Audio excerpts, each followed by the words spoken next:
mengambil keputusan yang terkait dengan kasus dilema etika atau kehidupan moral. Mungkin yang di awal Bapak bisa menceritakan bagaimana triknya Bapak untuk pengambilan keputusan terkait masalah-masalah yang terjadi di sekolah kita. Ya, sebetulnya ini masalah dimanapun sebuah lembaga yang notabene masih menghadapi manusia dengan manusia akan selalu muncul masalah. Bagaimana masalah ini timbul dan bagaimana masalah ini akan diselesaikan. Sebetulnya semua lembaga itu sudah memiliki yang namanya regulasi acuan hukum atau SOP. Namun senjata yang kita lakukan tidak hanya itu. Kalau mengedepankan itu, bisa kaku nanti ya. Jadi roda manajerial itu tidak bisa berjalan smooth. Karena selama kita masih berhubungan dengan manusia, gesekan akan tetap ada.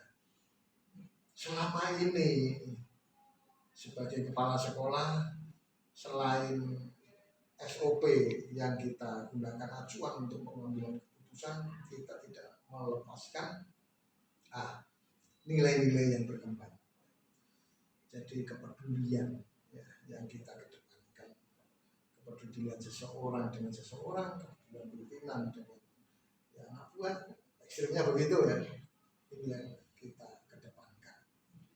Kalau toh memang antara nilai-nilai itu tidak bisa kita gunakan sebagai solusi penyelesaian masalah, maka langkah terakhir yang kita gunakan adalah regulasi atau SOP yang ada. Itu aja. Namun itu nanti aja. Selama nilai-nilai yang berkembang ini bisa digunakan acuan penyelesaian masalah dan roda manajerial berjalan, lanjut kita utamakan kedepankan nilai-nilai yang Bapak maksud itu nilai-nilai kebajikan itu ya Bapak ya, terkait dengan norma yang begitu di masyarakat itu ya Bapak ya. Contohnya begini Bu Binti ya. Nah, seseorang yang tidak masuk kerja karena lagi menjalankan misa Natal, umpamanya Paskah, itu aja. Nilai-nilai yang berkembang masyarakat di sekitar masyarakat di Timor Leste, di Cepu banyak Nahdien umpamanya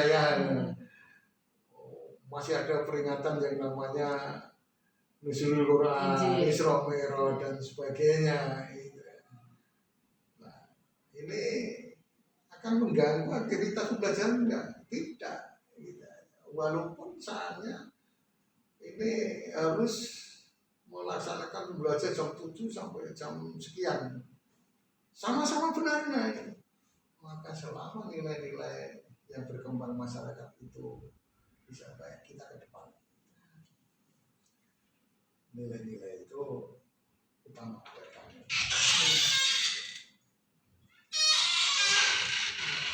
Tentang nilai-nilai kebajikan itu Bapak yang terjadi di masyarakat. Oke, terima kasih Bapak. Itu pertanyaan yang pertama terkait dengan yang kedua Bapak terkait dengan dari jawaban Bapak tadi, pengambilan keputusan itu landasannya adalah nilai-nilai kebajikan diutamakan itu.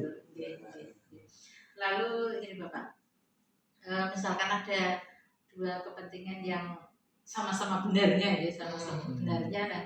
dan itu kepentingan itu pun sudah sesuai dengan nilai-nilai kebajikannya, berimbang itu, terus bagaimana Bapak mengambil keputusan itu?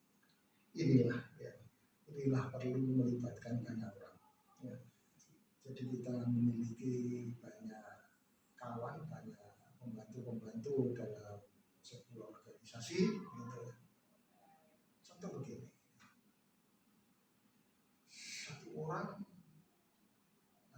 kelompok kecil dalam proses pembelajaran itu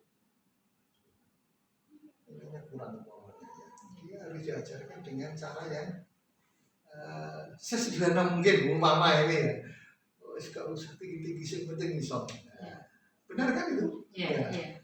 Di sisi lain, wah ini saya ketinggalan kalau begini terus saya majunya kapan? Maka harus diajarkan hal-hal.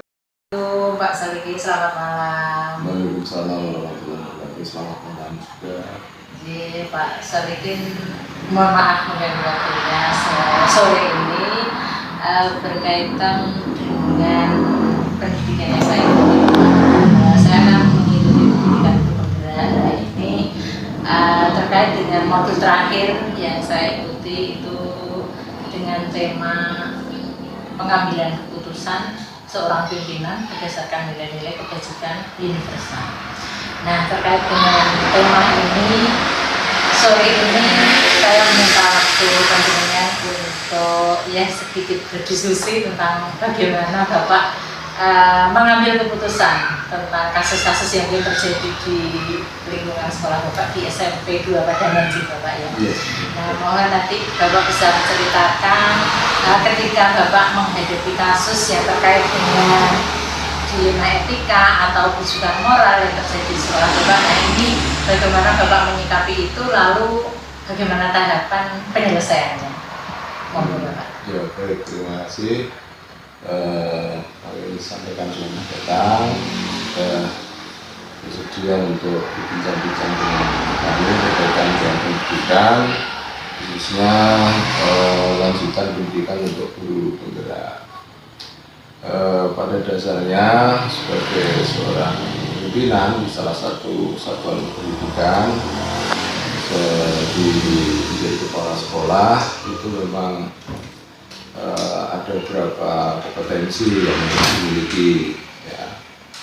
Yang pertama kompetensi supervisi, kompetensi kemudian kompetensi manajerial itu juga menjadi salah satu bagian kompetensi yang sangat penting, ditambah lagi satu kompetensi entrepreneur, di mana masing-masing kompetensi itu di awal bisa akan menjadi kepala sekolah itu menjadi pijakan dasar untuk kebijakan dari dinas pendidikan atau pemerintah kabupaten untuk menentukan apakah seorang calon pimpinan itu layak apa tidak untuk menjadi khusus berkaitan dengan bagaimana cara pengambilan keputusan berkaitan dengan